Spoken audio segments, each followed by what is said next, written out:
2025 թվականի հոկտեմբերի 1-ից գործածության մեջ է դրվում հետևյալ ճանապարհային թելադրող նշանները. 4-1 երթևեկությունը հակասահքային շղթաներով նշանը, 4-2 հակասահքային շղթաներով երթևեկության վերջ նշանը և 8-8 մերկասառույց լրացուցիչ տեղեկատվության ցուցանակը, որը պարտադիր կիրառվելու է երթևեկությունը հակասահքային շղթաներով նշանի հետ։ Ինչ է սա նշանակում։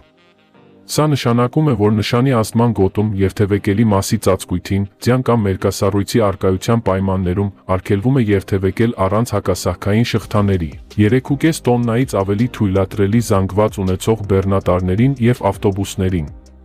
Այսինքն C կարգի բեռնատարներին և D կարգի ավտոբուսներին թույլատրվում է երթևեկել միայն հակասահքային շղթաների կիրառումով, առնվազն 2 տանող անիվների վրա։ Մերկասառույց լրացուցիչ տեղեկատվության ցուցանակը կարող է կիրառվել նաև հետևյալ նշանների հետ։ Այն ցույց է տալիս, որ այս նշանների ազդեցությունը գործում է միայն այն ժամանակահատվածում, որի ընթացքում երթևեկելի մասի ծածկույթը պատված է ձյունով կամ մերկասառույցով,